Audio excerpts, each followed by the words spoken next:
ರಸ್ತೆ vibes with ಸುಮಂದರ್ಗೆ ಸ್ವಾಗತ. ಇವತ್ತು ಎಷ್ಟು ಡ್ಯೂಟಿ ಬರಬೇಕಾದ್ರೆ ಲೇಟ್ ಆಯಿತು, 11:15 ಆಯಿತು. ಇವಾಗ 12 ಗಂಟೆ ಬಂದು ಡ್ಯೂಟಿ ಬಿತ್ತು ಅಂಕಲ್ ಡೆಲಿವರಿಯಲ್ಲಿ. ಇಲ್ಲ ಲಾಸ್ಟ್ ಟೈಮು ಇಲ್ಲಿಗೆ ಬಂದಿದ್ದೆ, ಯಾವುದು ಫ್ಯಾಬ್ರಿಕ್ದು ಫ್ಯಾಕ್ಟ್ರಿದು. ಲಾಸ್ಟ್ ಟೈಮ್ 2 ಕಡೆ ಇತ್ತು, ಇಲ್ಲೇ ಹತ್ತಿರದಲ್ಲಿ ಒಂದು ಅರ್ಧ ಕಿಲೋಮೀಟ್ರ್ ಗ್ಯಾಪಲ್ಲಿ ಒಂದು ಬಂಡ್ಲು ಖಾಲಿ ಮಾಡಬೇಕು, ಇನ್ನೊಂದು ಬಂಡ್ಲು ಸ್ವಲ್ಪ ಲಾಂಗ್ ಇತ್ತು ಅಷ್ಟೇ.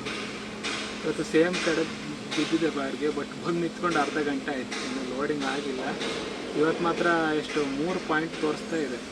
3 ಪಾಯಿಂಟು ಟೋಟಲ್ ಆಗಿ ಎಷ್ಟು 17-18 ಕಿಲೋಮೀಟ್ರ್ ತೋರಿಸ್ತಾ ಇತ್ತು. ನೋಡಬೇಕು, ಇವಾಗ ಲೋಡಿಂಗೇ ಆಗಿಲ್ಲ. ಇವ್ರದ್ದೇನೆಂದರೆ ಬಂಡ್ಲು ಲೋಡ್ ಮಾಡ್ತಾರೆ, ಎಲ್ಲ ಸೇಮ್ ಬಂಡ್ಲು.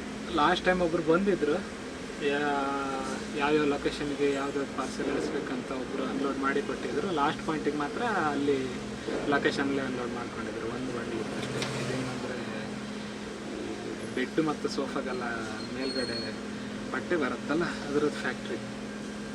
ಪ್ರಾಬ್ಲಮ್ ಇಲ್ಲ ಅಂದರೆ ಪಾರ್ಕಿಂಗ್. ಬಂದೆ, ನಿಲ್ಲಿಸ್ಕೊಂಡೆ. ಫಸ್ಟ್ ಹೇಳಿದ್ರು ಈ ಗೇಟಲ್ಲ ಸರ್, ಫಸ್ಟ್ ಗೇಟಲ್ಲಿ ನಿಲ್ಲಿಸ್ಕೊಡಿ ಅಂತ ಹೇಳಿದ್ರು. ಫಸ್ಟ್ ಗೇಟಲ್ಲಿ ತಂದು ನಿಲ್ಲಿಸ್ಕೊಂಡೆ.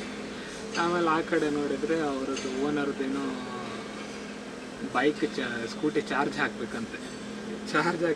ಮತ್ತೆ ಲೇಬರ್ ಬಂದು ಹೇಳಿದ್ರು, ಇಲ್ಲ ಅಣ್ಣ ದೂರ ಆದರೂ ಪರವಾಗಿಲ್ಲ, ಆ ಕಡೆ ಹಾಕ್ಕೊಳ್ಳಿ, ಸೆಕೆಂಡ್ ಗೇಟಲ್ಲೇ ಎಲ್ಲ ಲೋಡ್ ಮಾಡ್ತೀವಿ ಅಂತ ಹೇಳಿದೆ. ಈಗ ಮತ್ತೆ ಗಾಡಿ ತಗೊಂಡು ಬಂದು ಈ ಕಡೆ ಹಾಕ್ಕೊಂಡು ನಿಂತಿದ್ದೆ. ಲೋಡಿಂಗ್ ಪಾಯಿಂಟಲ್ಲಿ ಇದೇ ಪ್ರಾಬ್ಲಮ್. ಮೊನ್ನೆ ಒಂದಿನ ಹಾಗೆ ಆಗಿತ್ತು, ಯಾವುದೋ ಒಂದು ಕಾರ್ ಶೋರೂಮ್ಗೆ ಇ ವಿ ಬ್ಯಾಟ್ರಿ ಡೆಲಿವರಿ ಕೊಡಲಿಕ್ಕಿತ್ತು, ಹೋಗಿದ್ದೆ. ಫಸ್ಟ್ ಹೋಗಬೇಕಾದ್ರೆ ಗಾಡಿಗಳು ಡೆಲಿವರಿ ಆಗ್ತಾಯಿತ್ತು, ಸ್ವಲ್ಪ ನಿಲ್ಲಿ ಅಣ್ಣ ಅಂತ ಸೆಕ್ಯೂರಿಟಿ ನಿಲ್ಲಿಸ್ದ, ಅಲ್ಲಿ ವೆಯ್ಟ್ ಮಾಡಿದೆ ರೋಡ್ ಮೇಲೆ. ಆಮೇಲೆ ಆಯಿತು ಹೋಗಿ ಅಂತ ಒಳಗಡೆ ಬಿಟ್ಟೆ. ಒಳಗಡೆ ಹೋಗಿ ನಿಂತಿದ್ದೆ, ಅವರು ಇಳಿಸ್ಲಿಕ್ಕೆ ಜನ ಬರಲಿಲ್ಲ ಅಂತ ವೆಯ್ಟ್ ಮಾಡ್ತಿದ್ದೆ. ಮತ್ತೆ ಬಂದರು, ಸರ್ ಸ್ವಲ್ಪ ಗಾಡಿ ತೆಗೀರಿ, ಕಾರ್ ತೆಗಿಬೇಕು, ಸರ್ವಿಸಿಗೆ ಇಡಬೇಕು. ತೆಗೆದ 2 ಸರ್ತಿ ಆಯಿತು. ಮತ್ತೆ ರಿಪೀಟ್ ಇಟ್ಟೆ. ಅವ್ರು ಅನ್ಲೋಡ್ ಮಾಡಲಿಕ್ಕೆಲ್ಲ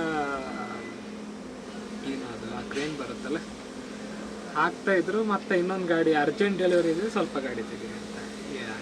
ಬಾಡಿಗೆ ಹೋಗಿದ್ದ ಕಿಲೋಮೀಟ್ರ್ಗಿಂತ ಜಾಸ್ತಿ ಡೀಸೆಲ್ ಇದು ಪಾರ್ಕಿಂಗಲ್ಲಿ ಆ ಕಡೆ ಈ ಕಡೆ ತೆಗೆದ್ರೆಲ್ಲ ಹೋಗ್ತಾ ಇರುತ್ತೆ.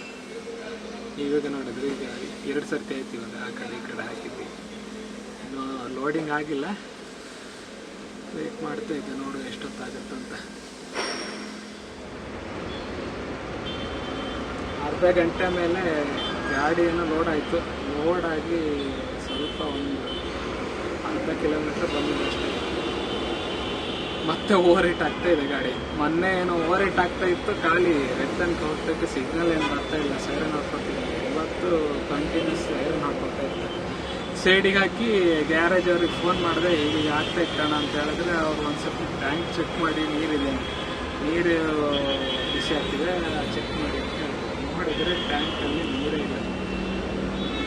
ಆಮೇಲೆ ಹೇಳಿದ್ರು, ಸ್ವಲ್ಪ ನೀರು ಹಾಕ್ಕೊಳ್ಳಿ, ನೀರು ಟ್ಯಾಂಕಿಗೆ ಫುಲ್ ಮಾಡಿ ಗಾಡಿ ಸ್ಟಾರ್ಟ್ ಮಾಡಿ ಸರಿಯಾಗಿ.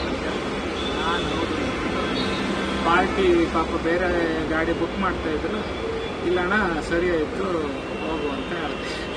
ಗ್ರಾಚಾರಕ್ಕೆ 100 ಮೀಟ್ರ್ ಬಂದಿಲ್ಲ ಗಾಡಿ. ನೀರು ಹಾಕ್ಕೊಂಡಿದ್ದೆ, ಫ್ಯಾನು ರನ್ ಆಗ್ತಾಯಿತ್ತು. ಮತ್ತೆ ಓವರ್ ಹೀಟ್ ಸೈರನ್ ಹಾಕ್ಕೊಳ್ಳಿ ಸ್ಟಾರ್ಟ್ ಆಯಿತು.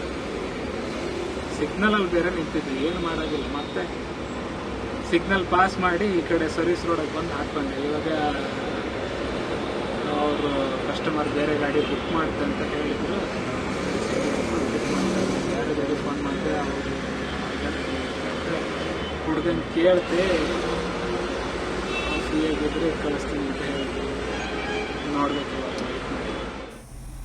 ಆಮೇಲೆ ಗಾಡಿ ಇಂಜಿನ್ ಕೂಲ್ ಆಗೋ ತನಕ ವೆಯ್ಟ್ ಮಾಡಿ ನಾನೇ ಗ್ಯಾರೇಜ್ ತನಕ ತಗೊಂಡು ಬಂದೆ. ಅಲ್ಲಿ ಬಂದು ನೋಡಿದರೆ ಒಂದು ಆಯಿಲ್ ಕೂಲರ್ದು ಕೂಲೆಂಟ್ ಹೋಗೋ ಪೈಪು ಲೀಕೇಜ್ ಆಗ್ತಾಯಿತ್ತು. ಅದನ್ನು ಚೇಂಜ್ ಮಾಡಬೇಕಂತ ಹೇಳಿ ಒಂದು ತಗೊಂಡು ಬಂದೆ, ಅದು ಸೆಟ್ ಆಗಿಲ್ಲ. ನಾಳೆ ಬೆಳಿಗ್ಗೆ ಇನ್ನು ಯಶವಂತಪುರಕ್ಕೆ ಹೋಗಿ ಅದ್ರ ಪಾರ್ಟ್ಸ್ ಸಿಗುತ್ತಾ ನೋಡಬೇಕಷ್ಟೆ. ಉಳಿದಿರೋ ಡೀಟೇಲ್ಸ್ನ ನೆಕ್ಸ್ಟ್ ವೀಡಿಯೋದಲ್ಲಿ ಹೇಳ್ತೀನಿ. ನಮಸ್ಕಾರ.